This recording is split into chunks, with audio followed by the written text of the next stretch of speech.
నమస్తే. ప్రస్తుతం మనతో పాటు సీనియర్ జర్నలిస్ట్ దాము బాలాజీ ఉన్నారు. ఆయనతో మాట్లాడదాం. నమస్తే సార్. నమస్తే. సార్ వల్లభనేని వంశీ జైల్లో కేకలు, అరుపులు గట్టిగా పెడుతుండడం వల్ల జడ్జ్ ఆయనకి బెయిల్ కూడా క్యాన్సిల్ చేశారు అని చెప్పేసి ఒక వార్నింగ్ లాగా ఇచ్చారు అని కూడా అంటున్నారు. అసలు ఏం జరిగింది? ఒక వార్త అయితే వైరల్ అవుతుంది. అదేంటంటే వల్లభనేని వంశీ జైల్లో ఉన్నాడు. ఆయన హైకోర్టులో బెయిల్ పిటిషన్ విచారణ సందర్భంగా ఆన్లైన్ విచారణ జరిపారు. అంటే వర్చువల్గా ఎన్ని ప్రొడ్యూస్ చేశారో ఆ టైంలో గట్టిగా కేకలు, అరుపులు వినబడాయి. జడ్జి గారు చాలా చిరాకు పడి దాన్ని పోస్ట్పోన్ చేశారు. అట్లాగే ఢిల్లీ నుంచి మన ఈయనెవరు సిద్ధార్థ లోత్రా ప్రభుత్వ తరపున ఆయన కూడా ఏంటిది అని విసుక్కున్నారు. జడ్జి గారు దాంతో 23కి మళ్ళీ వాయిదా వేసేశారు. చాలా కోపంగా జడ్జి గారు తల్లాప్రగడ మల్లికార్జునరావు హైకోర్టు జడ్జి అని ఒక వార్త వైరల్ అవుతుంది. నిజానికి నేను విచారించిన దీంట్లో తెలిసింది ఏంటంటే ఇది వల్లభనేని వంశీ పెట్టిన కేకలు కాదు. ఇది ఏంటంటే ఎవరో ఒక పర్సన్ లాగిన్ అయిపోయి అనఫిషియల్గా హైకోర్టు దీంట్లోకి లాగిన్ అయిపోయి ఆ పర్సన్ కేకలు అరుపులు పెట్టినట్టుగా ఆ పర్సన్ పెట్టాడా మళ్ళీ పక్కన ఎవరన్నా పెట్టారా తెలీదు. ఈ విచారణ చేస్తుంటే కేకలు అరుపులు వినిపిస్తున్నాయి. అది వల్లభనేని వంశీ పెట్టినవో లేకపోతే జైల్లో పెట్టినవో కాదు. ఎందుకంటే జైల్లో వర్చువల్ రూము ఏర్పాటు చేసి చాలామంది ఖైదీలకి ముఖ్యంగా సెలబ్రిటీ ఖైదీలు ఇలాంటి వాళ్ళకి వర్చువల్గానే ఈ మధ్య కోర్టులు విచారిస్తూ ఉన్నాయి. ఎందుకంటే ఇంతకుముందు 15 డేస్కి 14 డేస్ పెడతారు రిమాండ్.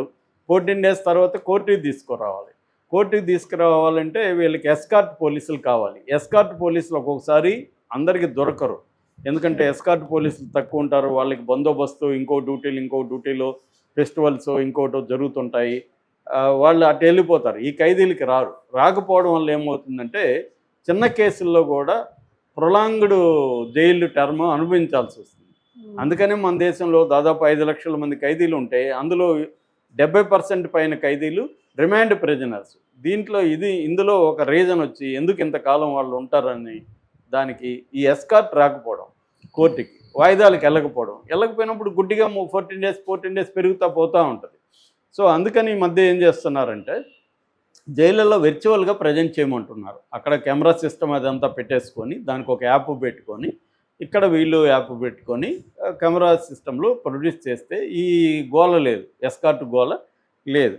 అది చేస్తున్నారు. ఈ ముఖ్యంగా సెలబ్రిటీల విషయంలో అయితే ఇది ఇంకా బెటర్ అనమాట. సెలబ్రిటీ విషయంలో వాళ్ళని తీసుకురావాలంటే ఓన్లీ ఎస్కార్ట్. ఇప్పుడు మామూలు ఖైదీలకు అయితే ముగ్గురు ఎస్కార్ట్ పోలీసులు ఉంటే సరిపోతుంది. వీళ్ళకి అట్ట కాదు కదా, వీళ్ళకి బందోబస్తు ఏర్పాటు చేయాలి, దారి పొడుగున కోర్టు దగ్గర బందోబస్తు, ఇవన్నీ వ్యవహారాలు ఉంటాయి. అందుకని ఈ మధ్య ఏం చేస్తున్నారంటే ఇలాగ వర్చువల్ ఒక కోర్టు హాజరు అనేది జరుగుతుంది. అట్లాగే మన సిద్ధార్థ లోత్రా లాంటి వాళ్ళు కూడా ఈ మధ్య నేను సపరేట్ వీడియో కూడా చేసే సిద్ధార్థ లోత్రాకి 5 నెలల్లో 2,86,00,000 ఈ గవర్నమెంట్ పే చేసింది. ఎందుకు? చిన్న బెయిల్ పిటిషన్లకు కూడా ఆయనే ఆర్గ్యూ చేస్తున్నాడు. ఇప్పుడు ఇతంది బెయిల్ పిటిషను. ఈ బెయిల్ పిటిషన్కి సిద్ధార్థ లోత్రా అవసరమా అంటే వాళ్ళ ఇష్టం, అది గవర్నమెంట్ ఇష్టం.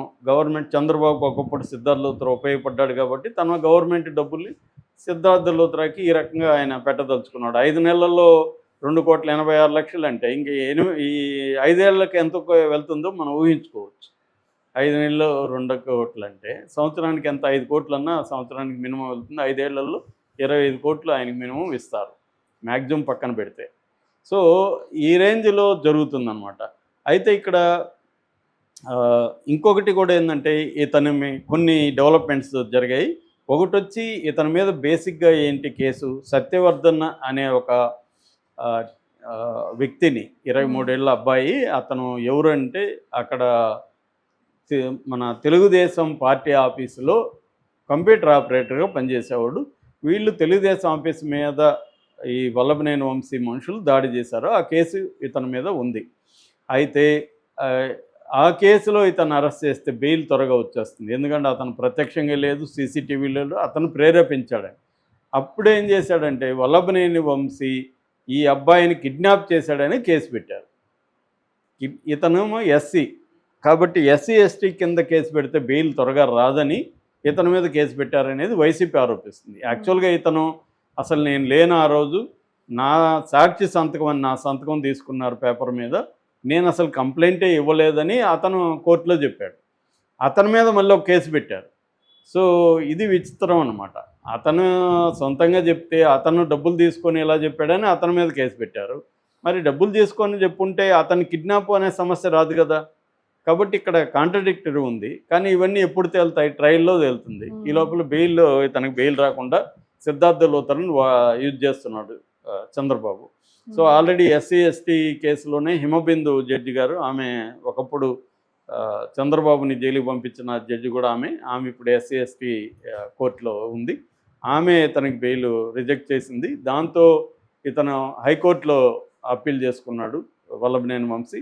ఇప్పుడు హైకోర్టు జడ్జి గారు తల్లప్రగడ మల్లికార్జునరావు, ఈ సౌండ్లు వినబడుతున్నాయి, ఎవరో అరుస్తున్నారు, కేకలు పెడుతున్నారు, దీని మీద విచారణ జరపండి, ఎట్లా ఇల్లీగల్గా లాగిన్ అవుతారు అనేది. ఇప్పుడు ఏమంటే చాలామంది మనకి హ్యాకర్స్ ఉంటారు, వాళ్ళకి లాగిన్ అవ్వడం పెద్ద విషయం కాదు. అందులో గవర్నమెంట్ వెబ్సైట్లు చాలా పూర్గా మెయింటెనెన్స్ జరుగుతుంటాయి. ఒక పట్టాన ఓపెన్ కావు, ఒక పట్టాన రావు.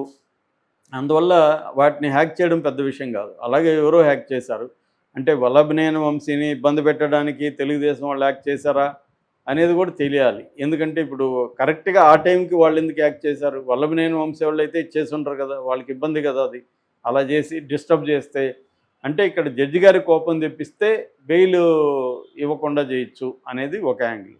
రెండవ యాంగిల్, దీంట్లో ఛార్జ్షీట్ వేయడానికి ఇంకొక 30 రోజులు టైం కావాలని ఏసీపీ దామోదర్ కోర్టులో పిటిషన్, మెమో అంటారు, మెమో దాఖలు చేశారు. ఎందుకంటే మాకు ఛార్జ్షీట్కి టైం కావాలి, మేము ఇంకొన్ని సాక్షుల సేకరించాలి, ఇంకొన్ని సాక్ష్యాధారాలను సేకరించాలి, ఇంకొంతమంది సాక్షులను విచారించాలి, దీంట్లో ఉన్న కారుని ఇప్పటి వరకు మేము సీజ్ చేయలేదు. సో కొంతమంది నిందితులు పరారులో ఉన్నారు, వాళ్ళని పట్టుకురావాలి. ఇవన్నీ చేయాలంటే ఇతను జైల్లోనే ఉండాలి. ఇతను కానీ బయటకు వస్తే మా పనులకి ఆటంకం కలిగించవచ్చు. కాబట్టి ఇతనికి బెయిల్ ఇవ్వద్దు అనేది కూడా వీళ్ళు వేశారన్నమాట పోలీసులు.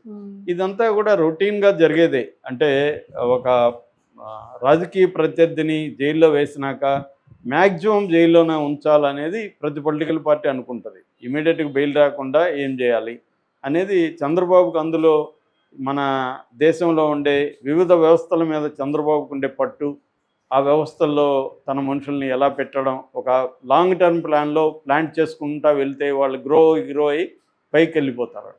సో ఆ యాంగిల్లో ఆయన చేసుకుంటూ వస్తున్నాడు. అందుకనే ఆయన విజనరీ అంటారు. ఒక లాంగ్ యాంగిల్లో చేస్తూ వెళ్తాడనమాట ఆయన.